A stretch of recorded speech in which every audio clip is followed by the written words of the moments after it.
Hi, ladies and gentlemen. I am Morris Merrill, the author of Enough is Enough. Public education has spiraled out of control. I'm also the host of Straight Talk in Room 503, and you're a part of that today. And I'm also the author of Enough is Enough. You can get a copy of my book by going to Amazon. You can go to Books A Million, You can go to Barnes & Noble, or you can go to my website, www.morrismerrill.com, or you can see yours truly and get a copy. Ladies and gentlemen, don't be left in the dark. Find out what is the responsibility of the parish, administrators, superintendents, board members, and the community as a whole. What is going on and happening in public education that is at an all-time low. Ladies and gentlemen, our students are not prepared to go to college, so that is why they're been in prison. They're building one of the $50,000 prison in my hometown. And ladies and gentlemen, there's also rumors floating around Jackson, Tennessee, that they're planning on outsourcing our local alternative school. Don't you find that to be strange?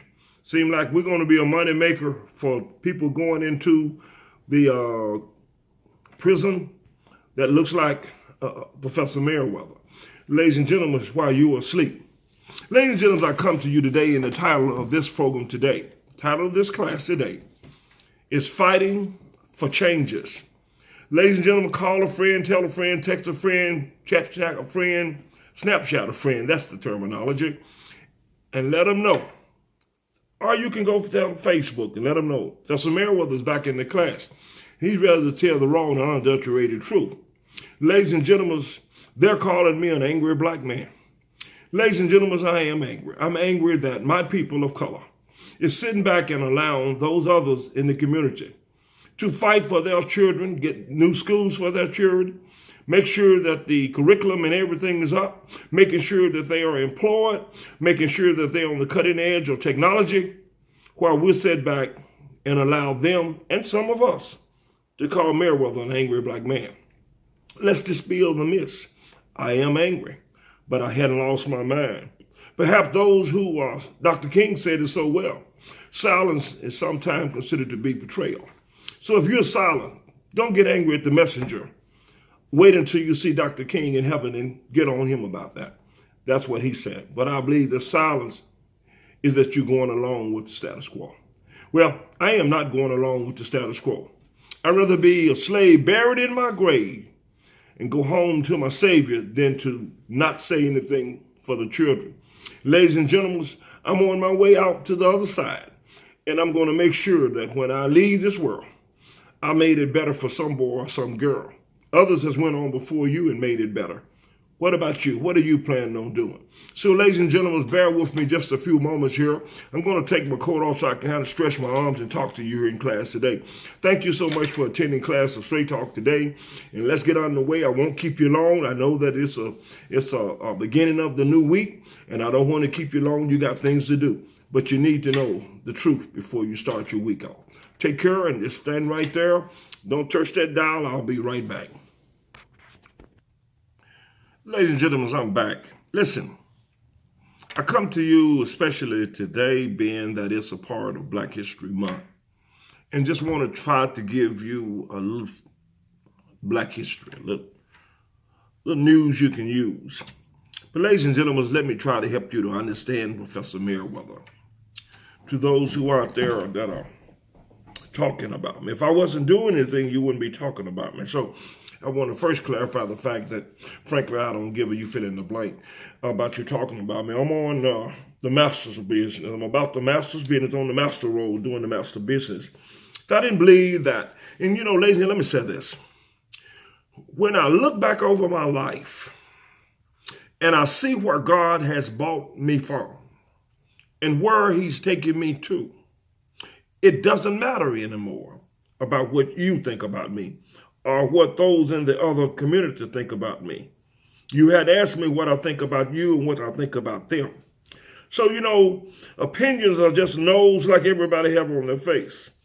And so everybody have an opinion. But ladies and gentlemen, I frankly don't care. I'm about helping the children. I want to make sure that when long after I'm gone, that someone will say, he cared enough about the children that he stood up for them and he didn't mind standing up for them. And I sat silent retired from the school system, went home, didn't do anything. I'll be going back over to the alternative school, into the bridge program, let me make sure I got the program right. In the best program, there it is, and began to work with the principal over there to start sitting down and communicating with our students. You know, the amazing thing, when I was over there this week, I asked the principal of the school, what is it that you would like for I and people of the community to do? This is what she said.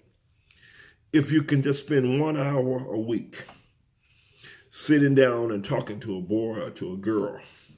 A lot of them are not growing, a lot of them are growing up without a father figure. And just to have a father figure to sit down and talk with them, let them know that you care. It's not how much you know, it's how much that you care. I could have went on and got my PhD degree. I'm not a dumb man, I'm a smart man. I'm not like Donald Trump bragging and going on, all glory go to God. But it's not how much you know, it's how much do you care. Lord knows that I care. This being Black History Month, let me move on and tell you this, kind of give you a little background on who they say is an angry black man. Ladies and gentlemen, I have reasons to be angry. You have reason to be angry. I can't help if you can't see it, or you can't hear it, or you can't feel it. I can hear it, see it, and feel it. So I'm going to move on with it. Ladies and gentlemen, at a very early age 7, I knew that there was something about me that was different than the other kids that was growing up with me. Couldn't put my finger on it.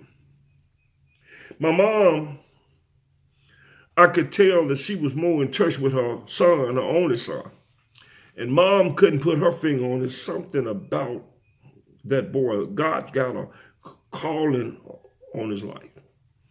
Not only did I have a calling on my life, I later learned that I had an anointment on my life to do the will of the Father, to help the least of thee.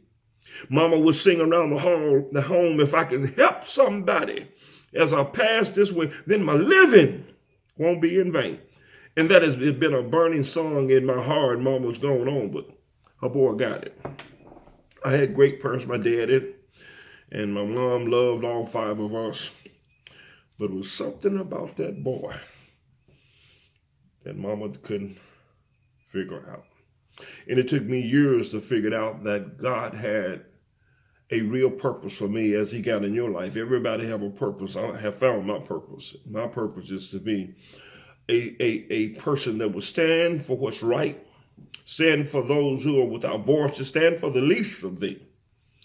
Didn't say anything about helping those in private schools, helping those that are going to Spelman and Harvard and Yale and on, but to reach back and to help those that needed help.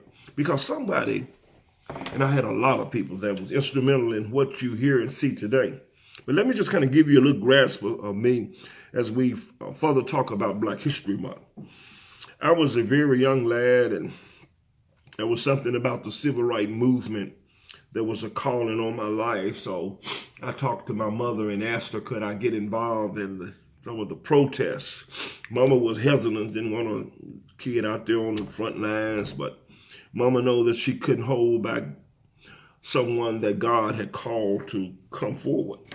And so, ladies and gentlemen, I was one of the picketers that picketed Woolwork in Jackson, Tennessee. In our community, you don't hear a whole lot about that little black Meriwether boy that was picketing because my mother was a domestic worker and daddy was a railroad man and wasn't a school teacher. You know, this big thing about educator, school teacher. I consider myself an educator, but I don't go around telling everybody I'm an educator. I've been a principal. All that doesn't matter. What are you doing for God? That's what matters. But I walked and picketed for Woodwork, and I remember going down Highland Street, and they had told us no matter what they do to you, don't stop and say anything or do anything. And I won't never forget that white guy that pulled along the curve and spit on me. I just wiped it and kept on picketing. Then that afternoon, they assigned me to go to the Greyhound bus station on Main Street in Jackson, Tennessee. I guess at that time I was probably 12, maybe 13. Will never forget as long as the day I live. I remember standing outside trying to integrate the bus station so your black butt could ride the bus and go everywhere. And then you joining with those on the other side saying, I'm an angry black man. But anyway, I remember the white man coming out and rolling up his sleeves after he told me to leave. And I left running because that man was way bigger than me. But I'm not running no more. I'm not going to run for no one. I fear no man. I'm as Dr. King, I fear no man. I fear God. But after that, I fear no man. Unbeknown to me, God was preparing me by going through these little trials and errors to make me who I am today. Not an angry black man, but a black man that's not satisfied with the way things are going. So, ladies and gentlemen, I remember the bus station. Then I remember being downtown at the courthouse. And the water fountains are back out there now. Somebody cleaned them up and set them back out there, that colored and white water. And as I heard Richard Hewlin Donnell, the host of Community Feedback, say, and I was just like him, I wanted to taste what was the difference in the water. So I used to watch that white water come up. Then I watched that black water come up, and I just wanted to know what was the difference in the taste. And so, ladies and gentlemen, I looked around one day, and I sneaked me some of that white water. Ladies and gentlemen, the water was the same. The water coming up out of the same ground, just going in two different directions. And they won't allow us to drink on either side. We got to drink from the colored fountain. Now that shows you the mentality of who we think are the smart people. But ladies and gentlemen, it's just a sad day. Then I remember going to Macro Theater downtown Jackson. That's on Baltimore. I remember I couldn't go and sit downstairs. That was for the white people, excuse me. I had to go upstairs, sit upstairs. The Negroes, moviegoers, sit upstairs. The white folks sit downstairs. Ladies and gentlemen, we as a people have been through a lot of things here. Then I remember, let's see here. I got a few things jotted down here. Let me just take it on through here. Just bear with me. I'm trying to make sure that I get everything out. And then, ladies and gentlemen, I was among the first 12 black students that graduated from Jackson High School. It was the 12 students and I who helped to integrate our school system. Now, your child is able to go to Madison, Northeast Academy, Community Montessori program. You're able to go to the same school where they are able to attend. We talk about those magnet programs. And now we're not encouraging our students, our children, to get in those programs, get in those honor programs, get in that gym program. All these programs was designed not for people of color. And I'm asking you to take advantage of it.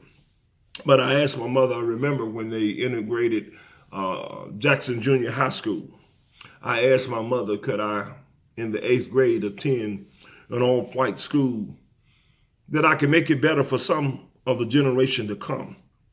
And you sit back and allow them to label me. I'll take it off of me. I'm not an angry black man. But if you want me to be angry, I can't get angry. But I'm not angry. I had lost my mind. I'm not crazy. I'm crazy about my people like they're crazy about their people. So I guess that makes me crazy. I'm angry about what I see happening with my people of color, just like they are concerned about what happened to their people. So I guess that makes me angry. But what the hell does it make you when you won't come to board meetings and you won't stand up and take a chance? 99% of the calls that I receive and emails and stopping and talking to people in various areas of the city, they are not people that look like me. It makes me wonder here in Black History Month, what the hell are you concerned about? Are you just concerned about your little family? I don't know. But ladies and gentlemen, there was trials and errors that we went through among the first 12 blacks. I remember in PE class under Mr. Ross, he allowed the entire gym class to jump on me. Ladies and gentlemen, I got knocked out and had to be carried to the principal's office. But ladies and gentlemen, the principal's gone, the coach is gone. And old 503, board member Meriwether, angry black man, still here. that ought to tell you something, ladies and gentlemen. But listen, unbeknown to me, that the things that I was going through was going to prepare me one day and propel me one day to run for the same school system where I integrated and the same school system where I graduated from. I went to an all-black institution called Tennessee State, left there and come to to Jackson, Tulane College, an all-black historical college. But yet I had the opportunity to go to school for 5 years in an integrated school. Now, I'm angry. Ladies and gentlemen, listen to this and I'll let you go. Not only did I get elected from my district, and that wasn't on my own ingenuity, that was because God had set things in motion for me. I am chairman of one of the most powerful committees on the school board in Madison County, the Long Range Planning Committee. And I'm on the Budget Committee, which is another powerful committee. What are they angry about? They being the people who are raising the king and talking about the 4 black board members and the 1 white board member. They say they call us the 5. Pete Johnson and Doris Black makes up the Long Range Planning Committee with myself. Pete Johnson, he is chairman of the Budget Committee.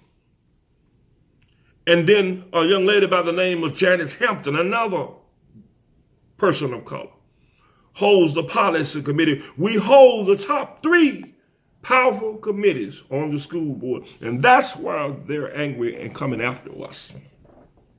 And you're sitting back, joining them, talking about he angry. I think he lost his mind. He crazy. And I'm out here fighting for you. Ladies and gentlemen, let me clock on the walls. It's time for me to back this out. Ladies and gentlemen, on the 14th day of March, there will be a school board meeting. There's already rumors that the other side is gathering forces, trying to get 500 people, change the vineyard from the regular boardroom to the city hall so that they can show their support for a school out north. And I can't, and other black school board members and other people of color in the community, we can't get 100 people to come, but they're mounting forces. To God be the glory. It doesn't matter if they bring 2 million people.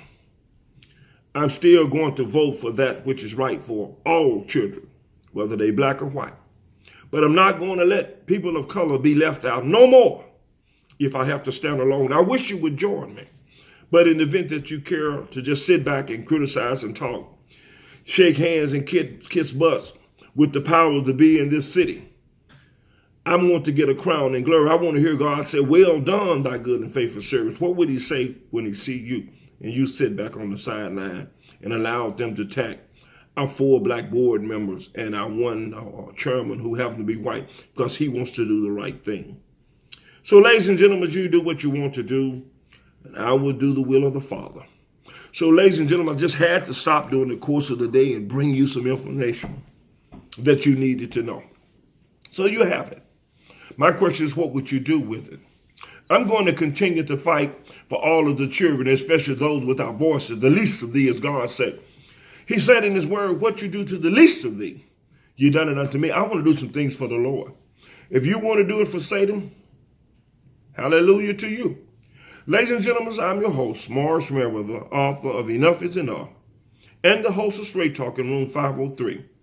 I'll see you next time. I hope you'll join me. Quit talking and letting people talk about your people who are standing out there for your children, your nieces, your nephew, your friends, and your neighbors. They're standing for their people. Don't you think it's about time you stand up? What is the purpose of you going to church and raising your hand and praising God, and then when benediction is given, you go home and go right back to doing the same thing you was doing? Ladies and gentlemen, take care till we talk again. I'll see you on the other side.